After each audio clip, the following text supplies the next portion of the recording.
before we start, I'm delighted to have you all in this class. So my name is Engineer Christine R. Hernandez, and I will be your professor for mechanics of deformable bodies. So welcome to my class, guys, and I'm excited to guide you through this journey of learning and discovery. So throughout this semester, we will explore into various topics, engaging in discussions, work on problem sets that will enhance your understanding and skills.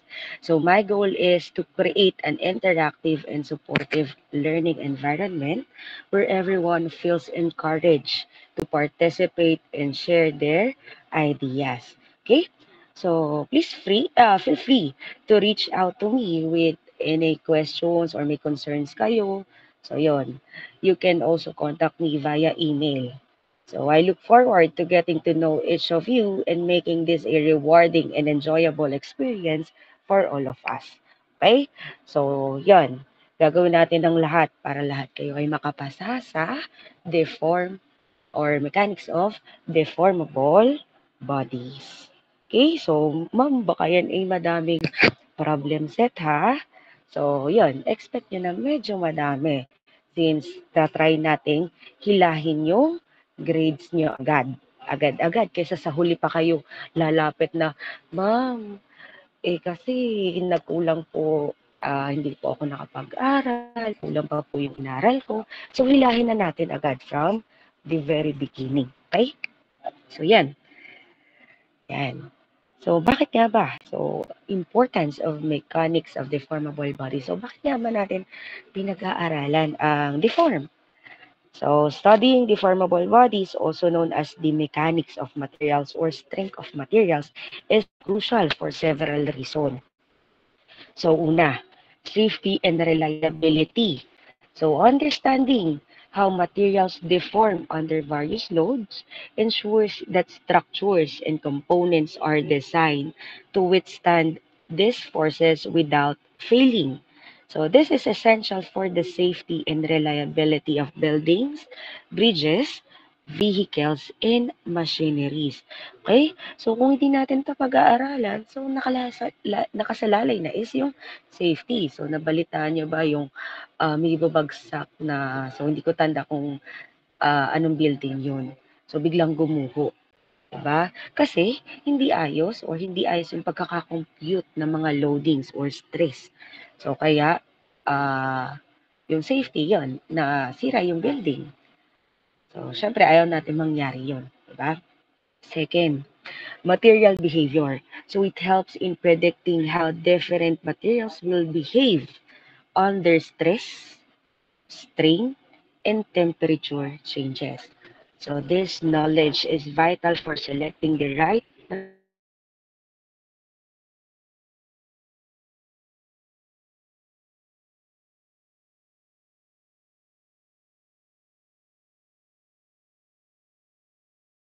So itong pinakamahal, bigyan niyo ako ng pinakamahal na material, yun ang gagamitin ko. So, hindi gano'n yun. Kasi, syempre, iba't iba yung kanilang behavior. Katulad ng paano ba siya mag-behave under stress, under strain, or under temperature. Oo nga, mahal nga yan. Pero hindi naman kaya yung temperature. Diba? Eh, merong mas mumurahin na kaya yung ganitong temperature. So, yun. So, yun yung isa. Second, material behavior. Third, design optimization. So, by studying deformable bodies, engineer can optimize design to use materials more efficiently. So, reducing cost and improving performance. So, mas gusto natin yun, di ba? Efficient na siya, pero wala tayong masyadong nilalabas na pera. Kumbaga, meron tayong cost reduction. Pero, yung performance natin, maganda. Okay? So, this involves analyzing the strength, stiffness, and stability of materials and structure. Fourth, innovation and development. So, this field supports the development of new materials and innovative structural design. So, it allows for the creation of lighter, stronger, and more durable materials and structure. So, hindi naman palaging ito na lang yung material natin. 'Di ba katulad noon, ano bang ginagamit dati ng mga ninuno natin pagluluto? 'Di ba parang sa uling, no? Tapos nag-evolve, naging nasa stove na. Tapos ngayon nga may air fryer pa tayo. Okay? So hindi lang natatapos doon sa inontroduce nilang material. So syempre kailangan may bago din tayong mati-discover. So kaya tayo may mga scientists. Okay? And lastly, yan, problem solving. So it equips engineers with the tools to solve complex problems related to material failure, deformation, and structural integrity, which are critical in many engineering disciplines. Okay? So yan na yung brief overview ng ating mechanics of deformable bodies. So dako na tayo sa course syllabus. So, wait lang ha. Ba't ganun? Hindi ko makita yung pre-present ko. Na ano ba sa inyo? Nasa course syllabus na PowerPoint na slide? Or wala? Ah, Wala shit, pa rin. sorry. Oh my gosh, wait lang. Wait. Answer ako ha.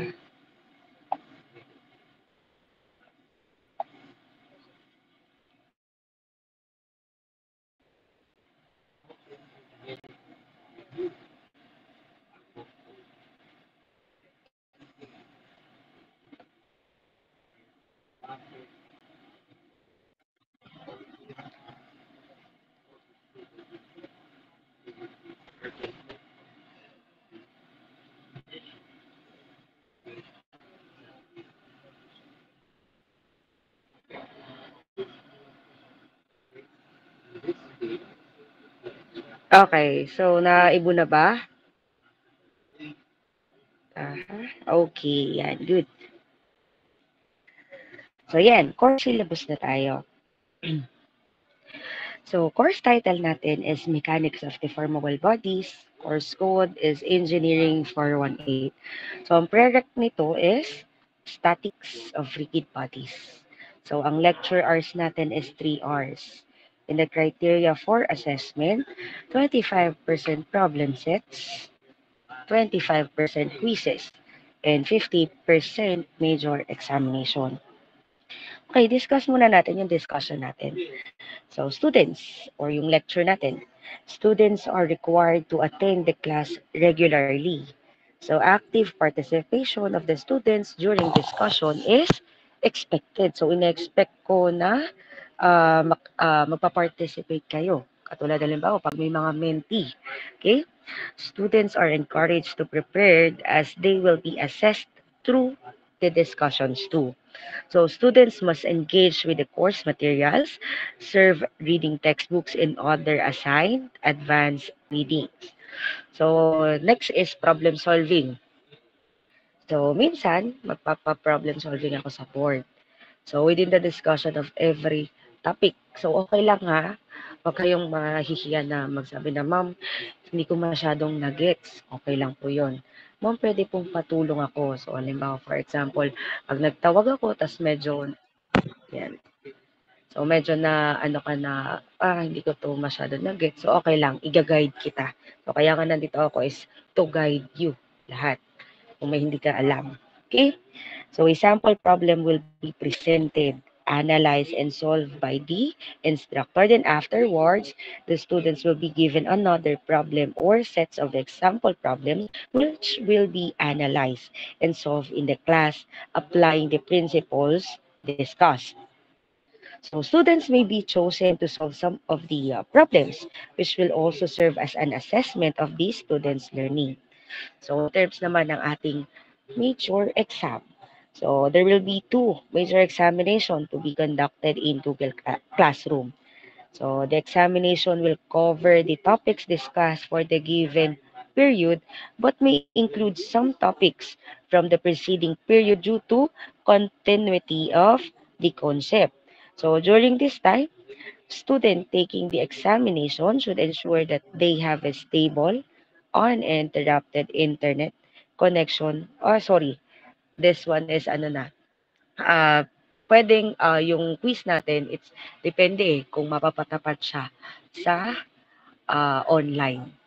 So, quiz lang to, pero ang major exam is face-to-face talaga. So, ito is pertaining to quiz, yung uninterrupted internet data. So, if ever lang na mapatapat yung quiz natin ang mode ay at online. Okay? So, yun nga, may quiz din tayo.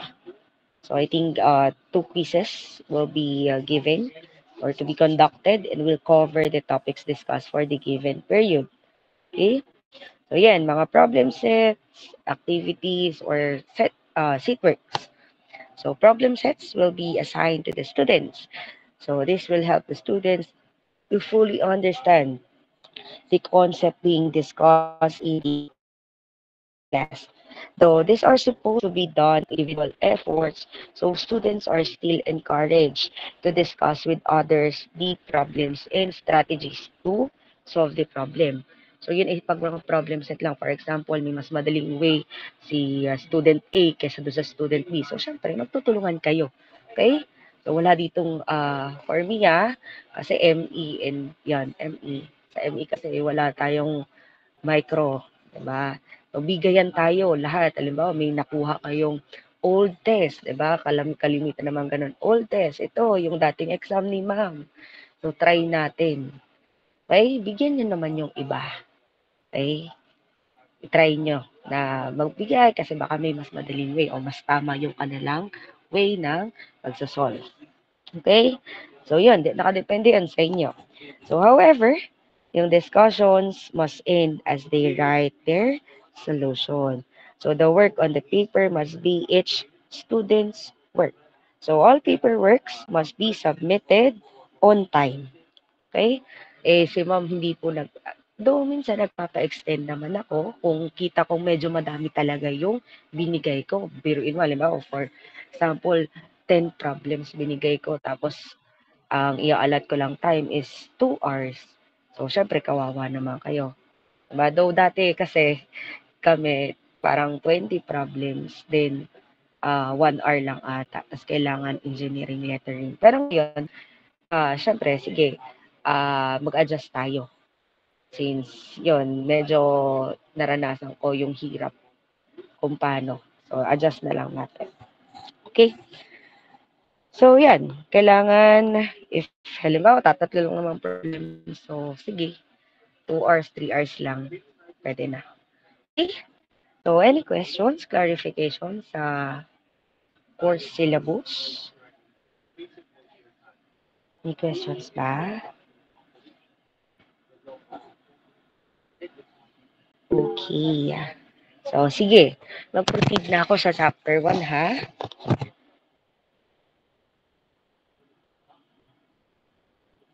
Okay. So, for chapter 1, load classification and simple stresses lang muna tayo. So, after studying this chapter, you should be able to do the following. First is to determine the different types of load applied and stresses to the materials. Second is to determine the resultant loading acting on the cross-section of the material. And lastly is to determine the formula to be used when computing the simple stresses. So next, yan. Mechanics of materials, yan, is a branch of mechanics that studies the internal effects of stress and strain in a solid body that is subjected to an external loading. So, ang example niyan, yung nakalagay sa GIF or yun nasa GIF is tensile stress. Diba? So, stress. So, yan, alam naman natin ang stress is equal to force over area. So there are 3 different types of stress. First is tensile stress. So when the material is being stretched, compressive stress, when the material is being compressed, coming from the word itself, diba? Compressive. And shear stress, when the material is subjected to parallel forces in opposite direction.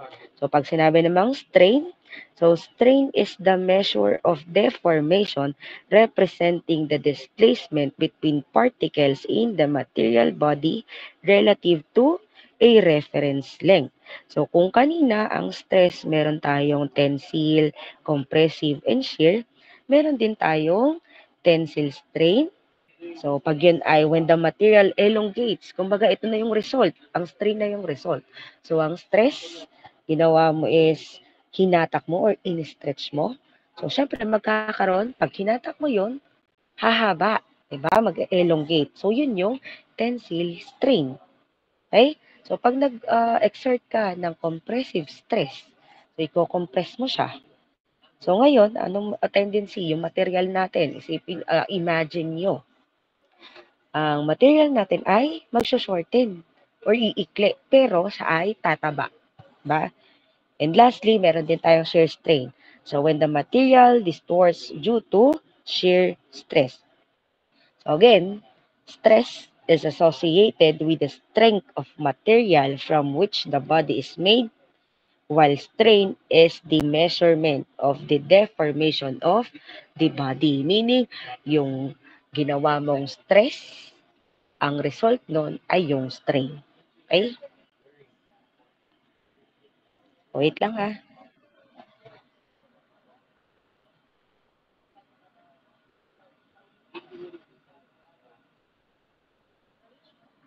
Okay, yan.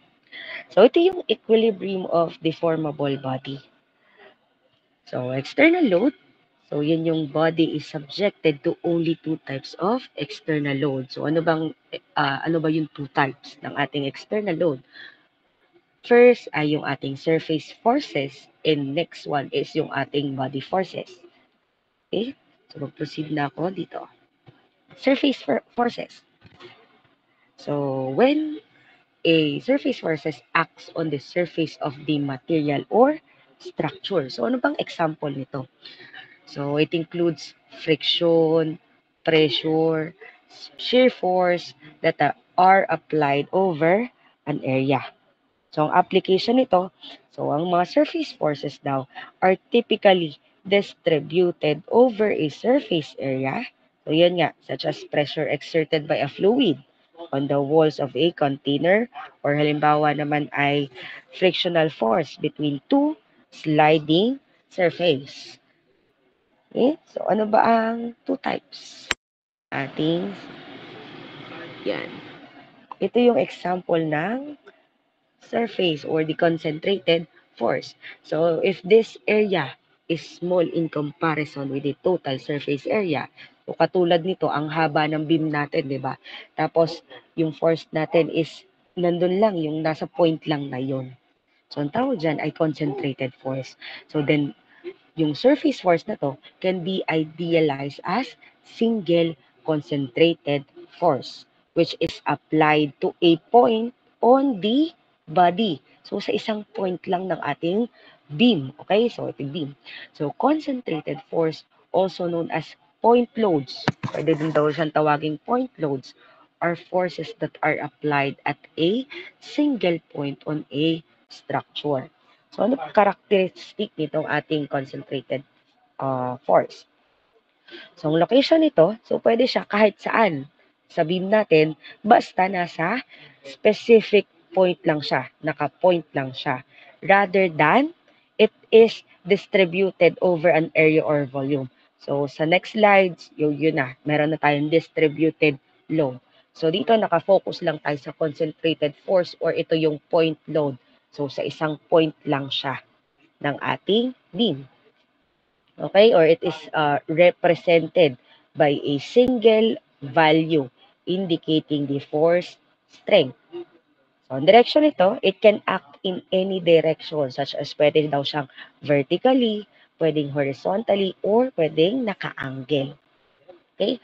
Ano ba mga example nito? First is yung mga weight ng ating hanging object. So, the force exerted by a hanging object at points where it is attached. So, pwede din na load on a beam. So, katulad nito, merong load. So, nakalagay lang siya sa specific point ng ating beam. So, ito na yung concentrated force. Next one, we have the linear distributed load. Or coming from the word itself, distributed. So, unlike dito sa previous slide, yan. So, nakita nyo, nasa point lang, concentrated. Ibig sabihin, pag parang isa lang, halimbawa, focus ka lang dun sa isang point na yun, kaya pwede ka mag-concentrate doon. Okay? Eh dito, distributed. Okay? So, this or linear distributed load, or tinatawag na LDL. So, if the surface loading is applied along a narrow strip of area. So, the loading can be idealized as linear distributed load. So, ngayon, ito, naka-flash sa ating screen, is yung UDL, tinatawag. Yung UDL, ang ibig sabihin niya is uniformly distributed load. So, yung a distributed load acts over a finite length of the beam, or a distributed load may be uniformly. So, tinawag nitong uniformly kasi equal siya from one end to another end ng ating beam.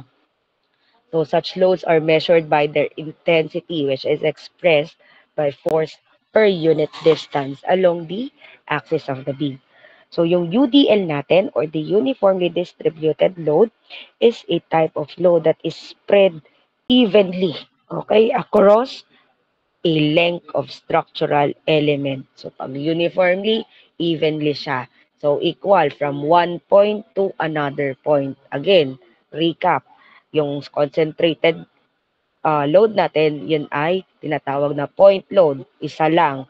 So, sa beam, yung isang point lang. Ito, uniformly distributed load, kaya tinawag na uniformly kasi evenly from one end to another end. So, ang load yan is pare-parehas. Next slide. Uniformly varying load. So, kung kanina evenly or uniformly, ito varying na. So, uniformly varying load, a load is spread over a beam in such a way that it is, or it varies uniformly on each unit length. So, it is also known as uniformly varying load, or UVL. So, the resultant force of distributed load is equivalent to the area of the distributed loading curve. And this resultant acts through the centroid. Okay, so may centroid. Kukumputin pa natin yung centroid dyan, or geometric center of this area. So, kaya dapat medyo tandaan nyo yung sa geometry natin. Okay? Since gagamitin yan, mga solid geometry, yan. Kasi kailangan natin ng area, ng kung anumang shape yung atin. So, yan. Ang characteristic naman ito is the load intensities, or the load intensity varies linearly along the length of the beam. So, ano bang representation nito? So, typically, minsan, or kadalasan pala, siya ay represented as a triangular or trapezoidal load distribution. So, yun, buhay na kayo basta alam nyo yung area ng triangular and trapezoidal. And also yung kanyang center or centroid, di ba? So, yan. Ang example nito, yung mga wind pressures. So, varies along the height of the tapered structure such as tower or tall building. Pwede din na ang example ng UVL, or the uniformly varying load, is yung mga water pressure sa ating mga dam. Diba? Yung water pressure, it increases with depth. So, creating a triangular load on the dam wall. Okay? Next, kung may surface forces tayo, meron din tayong body forces. So, a body force is developed when one body exerts a force on another body without direct physical contact between the bodies. So, ibig sabihin nun, ito yung mga internal effect, or yung caused by Earth's gravitational acceleration, or yung mga electromagnetic fields. Okay? So, pwede din yung mga inertial forces, or yung body forces nating tinatawag, sila yung mga act throughout the volume of a material or structure. Or ito yung distributed throughout the entire volume of the material. So, yun nga, mga gravitational force acting on every particle within a body or pwede din yung mga electromagnetic force acting on charged particles within a material. So, ito naman, ito yung mga support reactions. So, ito, kailangan nyo itong tandaan. So, halimbawa, yan, type of connection. Nakita nyo sa problem natin is yung type of connection is naka-roller. So, hindi nyo maalala, ano nga ba yung roller? Ilan ba yung force na, nakalagay or ilan ba yung force na gagamitin ko? Ilan ba yung force na unknown? Diba? So, kung di mo tanda, so possible na magkamali ka na, ang roller pala is dalawa yung force na nawawala. Dalawa yung hahanapin kong force. So, kailangan tandaan nyo to. Okay? So, kasi the surface forces that develops at the supports or point of contact between bodies are called reaction. So, ano ba yung magiging reaction nito sa mga or dun sa surface forces or dun sa nakakontak niya na isa pang body. Ano yung magiging reaction? So, kaya nakalagay dyan, type of connection and yung kanilang reaction. So, katulad ng cable, sa cable daw, meron daw tayong one unknown, okay, na force. So, sa roller, one unknown din. So, pag smooth support na, meron pa rin tayong one unknown. Okay? So, kailangan sa uluhin nyo to. Okay? So, as a general rule, if the support prevents translation in a given direction, then a force must be developed on the member in that direction. Okay? So likewise, if rotation is prevented, okay, pag prevent ang rotation, a couple moment must be exerted on the member. So ulitin ko, as a general rule, if ang support natin, prevent yung translation doon sa given direction, then magkakaroon tayo or mag-develop yung force doon sa member na yon in that direction. Likewise, if yung rotation naman ay na-prevent or prevent, then a couple moment must be exerted on the member. Next. Yan. So, yan yung mga normal force, shear force, and torsional moment or torque. So, pag sinabing normal force, okay? The normal force acts perpendicular to the area. So it is developed whenever external load tend to push or pull on the segments of the body. So ulitin ko muna pala. Objective ng FBD dati, di ba? Free body diagram. So alam ko naman is hasang-hasa na sa statics. So objective of FBD is to determine the resultant force and the moment acting within a body. So, yun nga, may apat tayong different types ng resultant loading. Una is normal force, second, shear force, third is torsional moment or torque, and lastly is yung ating bending moment. So, unahin muna natin tong normal force. So, again, normal force acts perpendicular to the area. Okay? So, katulad dun nasa example natin. Diba yung table? So, yung meron tayong normal force, yung table yung ating area. Okay? So, yun. Sabi nga, ang normal force acts perpendicular to the area. It tends to push or to pull ng ating two segments ng ating body. Okay? So, it acts to support the weight. Okay? Minsan, nag-aakto ng to support the weight of the object and prevent it from passing through the surface. Yung characteristic nito, again, ulitin ko, ang normal force po ay lagging. Okay? Always acts perpendicular to the surface. Lagi po yun. Okay? So, yan. Katulad nito, ang example natin yung table, yung book na nasa table. So, for an object resting on a flat, horizontal surface, the normal force is equal to the object's weight. Next ay yung ating shear force. So, pag sinabing shear force, kung kanina ang normal force ay perpendicular, 'di ba? Perpendicular siya. Ito, parallel yung shear force natin. So, the shear force lies in the plane of the area and it is developed when the external loads tend to cause the two segments of the body to slide over one another. Okay, so may slide to. Nag-sliding motion na tayo. So, katulad dun sa example natin. So, pag nag-slide na siya, yun na yung tinatawag na shear force. Okay? Again, normal force, perpendicular. Shear force, parallel force. Kasi namin parallel sa isa't isa, so anong tendency nun? Mag-i-slide sila. Okay? Or this one, shear force, it acts tangentially to the surface or to the cross section of a structural element. So it causes deformation by sliding layers of the material relative to each other. So anong example nito?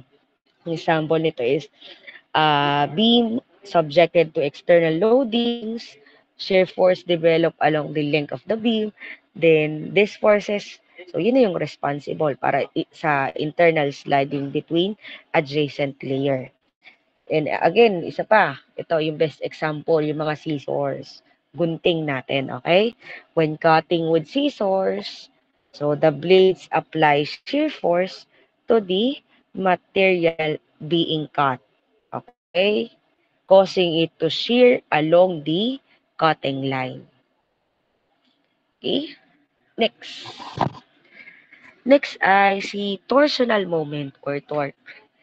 So this effect is developed when the external loads tend to twist one segment of the body with respect to the other about an axis perpendicular to the area. Okay, tunitwist niya yung ating object. So, nakita niyo sa ating PowerPoint dito sa naka-flash sa screen. So, torque has both magnitude and direction. So, the direction is determined by the right-hand rule. Okay? Again, right-hand rule tayo dito. Okay? Para malaman yung ating direction. Pag dito sa torsional or sa torque. So, gagamit tayo ng right hand rule. So, ano ba yung right hand rule? So, if the fingers of your right hand curl in the direction of the force, then your thumb points in the direction of the torque. Okay? Again, pag yung torsional moment natin or yung torque natin, so gagamit tayo, 'di ba, yung torque natin meron siyang magnitude and direction. So, para malaman mo yung direction, or para ma-determine mo kung saang direksyon, gagamitin natin yung right hand rule. So, if your fingers of your right hand curls in the direction ng force, so your thumb points in the direction of the torque. So, yun yung tinatawag na right hand rule. So, ano bang example nitong torsional moment or torque? So, kung kanina sa normal force, meron tayong perpendicular force, which is yung book yung example natin. Sa shear force, meron tayong parallel or ito yung parallel force, which is yung best example natin is yung scissor o yung gunting habang nagka-cut ka ng paper. While si torsional naman or si torque. So, best example nito is yung mga wrench natin. Diba? Wrench. When using a wrench to tighten a bolt, the force is applied at the end of the wrench. It creates a torque that turns the bolt. Diba? Wrench. Another example, yung mga engine natin. So, in an engine, the torque produced by the combustion process turns the crankshaft, which in turn powers the vehicle. And last, yung example natin, yung mga rotating shaft. Diba? So, rotating. So, in machinery, fluid mach, shaft transmit torque from one component to another, di ba? Enabling to the transfer of rotational motion and power. So, yun. Bakit nga ba inaaral natin yung mga force na to? Okay? So, yan. In mechanical design, so understanding these three forces is crucial for designing mechanical systems. So, pwede siyang, it involves rotational motion, such as engines, gearbox, turbines. So, halos lahat. Okay? So, yun nga, mga structural analysis. So, pwedeng it helps to ensure that beams, shafts, and other components can withstand the applied torques without failing. And lastly, yun nga, pinaka-top priority natin is yung safety. So, safety, properly calculating and managing the forces is essential for safe operation. So, safe operation of machineries, vehicles, and preventing mechanical failures and accidents. Okay? Yan. So, next. Again, recap. Ulitin ko, ganito si ma'am, laging nag-uulit para mas matandaan nyo. So, una, normal force. So, siya ay perpendicular force. Second one, shear force. Siya ay parallel force. Diba? May sliding motion. Third one, torsional moment or torque. Yun yung nagtitwist na. Nagamit natin ay right hand rule. Okay? Right hand rule. And lastly, bending moment. So, ano ba yung bending moment? Okay?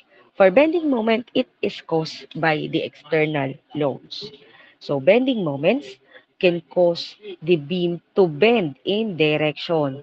Okay? So, typically described as positive or negative. So, for beam support, or it's supported at both ends with a central load. So, the maximum bending moment occurs at the midpoint. Okay? So, depende. Halimbawa, example, sa cantilever beam. For a cantilever beam with a load at the free end, diba? Load at the free end. So, yung maximum bending moment naman occurs at the fixed support. So, ano ba purpose? Halimbawa, meron din tayo mga bending moment diagram. If alam niyo na yun. So, if na-discuss na yun dati sa inyo, mga BMD or the bending moment diagram. So, bending moment diagrams graphically represent the variation of bending moment along the length of the beam. So, wait lang, guys. Okay. So, yan. Understanding ng mga bending moment natin is crucial for designing beams and other structural elements to ensure they can withstand the applied loads without excessive deflection or failure. Okay? So, yun. Yun na yung best example for uh, bending moment, yung mga supported beams natin. Okay? Mag-proceed na ako yan. Sa coplanar. So, saglit lang ah.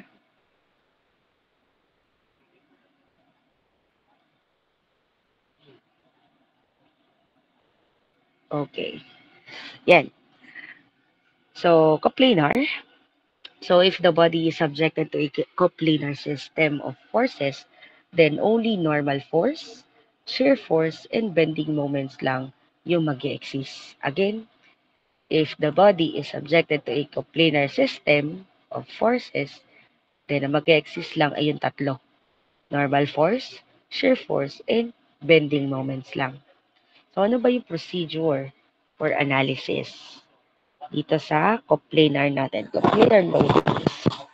So, first, the resultant internal loadings at a point located on the section of a body can be obtained using the methods of sections. So, first is, una, magdi-decide ka or you will decide first if kung anong segment ng body yung gagamitin mo. Okay? So, bukas, magpa-problem solving tayo. So, mas maiintindihan nyo yung sinasabi ko kung paano ba yung procedure for analysis na to. So, una, mag-decide ka, alin bang segment ng beam ang gagamitin ko. Halimbawa, ABC yon. So, hahatiin ko yon. So, kailangan ang required ko is to find the loadings or resultant loadings ng B. So, di ba, nasa gitna yon, A, B, C. So, B. Ano bang segment ang gagamitin ko? AB ba or BC ba? So, yon. First, decide which segment of the body is to be considered. So, if the segment has a support or connection to another body, then, before natin hatiin, i-compute muna natin. So, it will be necessary to determine the reaction acting on the chosen segment. Okay? So, again, if yan nga, the segment has a support or connection sa isa pang body, ang need natin gawin ay isolve muna yon bago natin siya hatiin. So, after nating makompute or mahati-hati siya, gagawa na tayo ng free body diagram. So, keep all the external distributed loadings, couple moments, torques, and forces in their exact location. So, before passing an imaginary section through the body at the point where the resultant internal loadings are to be determined. Again, medyo nakakalito lang yung wordings kung paano yung procedure. Pero, if magsosolve tayo ng problems bukas, so mas maiintindihan nyo kung ano ba yung sinasabi ko. And lastly, yun na, magkakaroon na tayo ng equations of equilibrium. So, moments should be summed at the section about each of the coordinate axes where the resultant acts. Okay? Ngayon, yung application nito, yung coplanar loadings natin in everyday life. So, the normal force, again, is what keeps a book resting on a table or pwede din siyang person standing on the ground. Meron na agad kayong normal force. Okay? So, engineering, use in analyzing yung mga stability nga ng ating structure such as building, bridge, and mga machineries natin. Okay? So, key reasons natin, yung coplanar loadings natin, it involves forces that lie in the same plane. So, making the analysis of structure simpler and more straightforward. So, this simplification is crucial for understanding the basic principle of statics and dynamics. So, sa structural design, so many real-world structures such as yun nga, mga bridge, buildings, and yung mga mechanical components are subjected to coplanar loads. So understanding how these loads affect the structures, so it helps engineer design safer and more efficient structure. Okay, so pag sa aerospace naman, so designing aircraft structure that can safely carry aerodynamic loads during flight. So understanding coplanar loadings is crucial for anyone involved in the design, analysis, and construction ng structure natin and mechanical system. So it ensures that this system can safely and efficiently carry the loads they are subjected to a real-world application. So pag sa mechanical naman, yun naman yung mga machine parts, mechanical system, so can withstand operational loads without failure. So yan. Next na, stress. Okay. So wait lang ha. So, yan, yung stress. Tension, compression, shear, bending, and torsion. So, as you can see, dun sa tension natin. So, sa tension natin, hinihila lang yung ating object. Okay? So, may tensile stress tayo. Or tinatawag na tension. So, meaning, hinila mo yung object, anong tendency? Anong result niya? Haba. Ang compression, siya ay iikli. Okay? So yan, one of the fundamental challenges for engineers is choosing the right material and designing it appropriately so that yung structure natin and yung machine natin can function efficiently. And in order to achieve this, okay, para ma-achieve mo to, na magkaroon ka ng safe and mag-function to ng efficiently, so it is crucial to assess. Assess muna natin yung material strength natin, stiffness, and other properties. So, yung unit strength of material is usually defined as the stress of the material. So, ano to stress nito? Stress, so describes the intensity ng ating internal force on a specific plane or specific area passing through a point. Or stress in deformable materials refers to the internal force that develop within a material when subjected to external loads. So there are two main types ng ating deformation. Ano yon? First is yung ating elastic deformation and the plastic deformation. So pag sinabing elastic, this is reversible deformation. So when the stress daw is removed, the material returns to its original shape. So yun yung elastic deformation natin. Yung kahit anong gawin natin sa object natin, kahit hilahin natin siya, kahit i-compress natin siya, bumabalik pa rin sa original na length and size niya. Okay? Tandaan nyo, elastic, bumabalik. Elastic deformation. So, pag plastic, so yan, katulad yan, plastic. So, kahit wag nang bumalik, di ba? Char, ginawang ano siya, hinalo sa tunay na buhay, no? So, plastic deformation. So, this is permanent deformation. So, meaning, once na nag-exert ka ng tensile stress or compressive stress, once na nag-exert ka, hindi na siya babalik sa dati niyang or sa original shape or size niya. Ay, ganun na yung kanyang uh, shape after mong mahila or makompress. So, yan. Plastic, di ba? Pag plastic, wag nang bumalik. Pag elastic, reversible deformation. Okay, next. Normal stress. So, normal stress, meron tayong dalawa lang. Tensile stress and compressive stress. So, di ba pag sinabi kong normal stress, ano sabi ko? Normal stress is perpendicular sa ating surface or sa ating area. So, alin ba? Yan, katulad yan, tensile stress or compressive. So, yung area natin is yung bilog or yung circle dyan and siya ay perpendicular. Diba? Perpendicular siya. So, dalawa lang ang ating normal stress, which is tensile stress and compressive. So, coming from the word itself, compressive, compress, tensile, hihilahin mo, compress, ipupush mo. Diba? Yun lang yun. So, the force applied tends to elongate fibers or elongate the object. So, each fibers dun sa object natin represent a unit stress. So again, tensile stress is a type of stress that occurs when a material is subjected to a pulling or stretching. So it is defined as the force per unit area within materials that arises from externally applied load. So ang ginawa ko dito is nagkaroon tayo ng sub-T para alam nyo na tensile stress yon. So tensile stress, so sub-T yun is equal to force sub T over area sub T. So, yung sub T dito, meaning tensile lang siya. So, same as dun sa formula natin for compressive stress.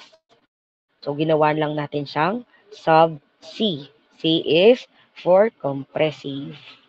So, yun. So, compressive stress naman occurs when a material is subjected to a force that pushes or compresses it. Okay? So, meaning, iikli yung material natin kasi pinush natin or kinompress natin siya. Again, meron tayong elastic deformation and plastic. Pag plastic, wag hindi nabalik. Pag elastic, siya ay bumabalik.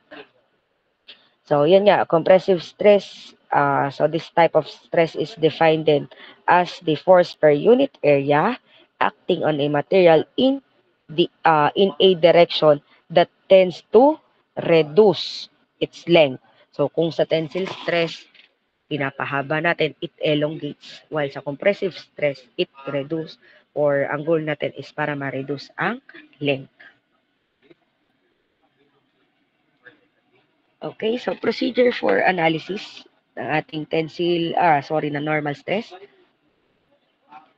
So the equation gives the average normal stress on the cross-section area of a member. So when the section is subjected to an internal resultant normal force P, so for actually loaded members, so una, internal loading. So to determine the normal stress at a specific point, section the member perpendicular to its longitudinal axis at that point. So use FBD or free body diagram and the equilibrium force equation to find the internal axial force. Then yun, makakalculate nyo na yung cross-sectional area ng ating member. So, after makalculate nyo, so matadetermine nyo na yung normal stress. Okay? So, ito is medyo mahirap intindihin talaga yung mga procedure for analysis. So, nga pala, sorry. I forgot to mention na magkakaroon tayo ng manual. So, hindi ko pa alam doon sa faculty ko kung magkano, pero I'll keep you updated doon sa presyo. Okay? So, then yan. Last. So, tapos na tayo sa chapter 1 after nito. Shear stress. So, ano naman shear stress? So, kung kanina normal force para perpendicular, shear stress is parallel or meron tayong sliding motion. So, shear stress is the intensity of force or force per unit area acting tangent. Pag sinabing acting tangent, acting parallel din to the area. So, yun yung tinatawag nating shear stress. So, shear stress occurs when a force is applied parallel or tangential to the surface of a material, causing layers of the material to slide past each other or may sliding motion tayo dito. So, it is crucial in understanding, yung shear stress yan ay crucial in understanding how materials will behave under forces that cause sliding or deformation. So, yan, ang mga commonly encountered scenarios ng shear stress natin is cutting, yun nga, cutting, torsion in shafts, and yung mga action of fasteners like bolts and rivets. Okay? So, ngayon, meron tayong single shear and double shear. So, sa single shear, so, are often referred to as lap joints. So, or yung single shear natin occurs when a force is applied in such a way that it causes one plane of a material to slide past an adjacent plane. So, ang commonly scenarios nito, yung shear stress natin sa single shear ay mga fastener, so bolt, yan. It use two joint or two component. So, yun yung single shear. So, pag double shear naman, kung kanina, single shear, lap joint, syempre, lalagyan mo lang siya ng double. So, double lap joint lang yung double shear natin. Again, sa single shear, lap joint. Pero, pag dito sa double shear, lalagyan mo lang siya ng double. Double lap joint. So, yan lang. Magkakaroon ka lang ng dalawa. So, ano bang formula nito? So, yan. Kung mai-zoom in nyo, yung force natin or yung internal resultant shear force at the section, pag sinabing single shear, yung internal resultant natin ay equal sa force. Kaya isa lang. Equal lang. Pag double shear siya, yung internal resultant shear force natin, i-divide mo lang siya sa 2 kasi double shear. So, yun lang yun. So, yun lang yung difference between the two. Okay? Pag single shear, hindi mo na siya i-divide. Pag double shear, i-divide by 2 mo lang siya. Okay? Yan. So, I think done na tayo sa chapter 1. So, bukas, problem solving lang tayo for chapter 1 about shear stress, normal stress, and yung mga coplanar loadings natin. Okay?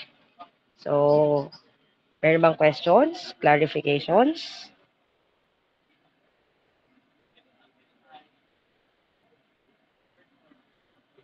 Meron ba? Okay lang. Okay. So, ganito. Meron kasing ibang mga students na nahihiyang magtanong sa klase kasi baka sabihin na silly question lang yung itatanong nila, okay? So, may ibang students na ganyan. Kasi, ma'am, nahihiya po akong magtanong sa inyo kanina kasi baka po madali lang intindi ng mga klase ko, pero ako hindi ko siya maintindihan. So, ganito sabihin ko sa inyo, okay lang sa akin. Alam mo, message nyo lang ako na, ma'am, may question po ako. Hindi ko po kasi masyadong naintindihan to. Ganito, ganyan. Pwede po bang explain ulit? So, yun. Okay lang naman sa akin explain or message lang kayo sa Facebook or sa email. So, dun sa Facebook, medyo na-overlook ko lang yung ibang nagme-message kasi sobra minsan, syempre, meron tong part-time lecture lang ako. So, ako talaga is full-time. May full-time work din naman ako. So, kaya minsan, hindi ko kayo ma-replyan. And yung aking shift is from 3 p.m. to 12 midnight. Diba? 3 p.m. to 12 midnight, then punta ako sa BSU ng 12 midnight, pabalik pala akong Batangas, then punta agad ako sa BSU ng 7 a.m. So, yun. Ngayon, medyo, kung hindi maganda yung pagkaka-explain ko sa inyo, so sorry kasi bangag pa si ma'am or antok pa. Okay? So yun, kung may questions kayo, clarifications, so feel free to message me sa Facebook or sa email. Then if hindi ako nagre-reply, sabihin niyo lang GC na, ma'am, meron po akong PM sa inyo sa group chat kasi uh, minsan, so mas binubuksan ko yung group chat kasi baka nasa archive message kayo, ha? So yan, sa group chat na lang if ever may questions kayo, ma'am, may question po ako sa ganito, ganyan. Okay? Wala na bang questions, clarifications? Okay. So, kung wala na, so nice meeting you guys. So, hopefully, magkaroon tayo ng maayos na pagsasama this sem and sana makapasa kayo lahat sa aking subjects. Okay? Gagawin natin ang lahat para makapasa kayo. Okay? So, again, nice meeting you all and thank you, engineers, and have a nice day. Thank you, guys. Meron tayong klase bukas, ha? Problem solving.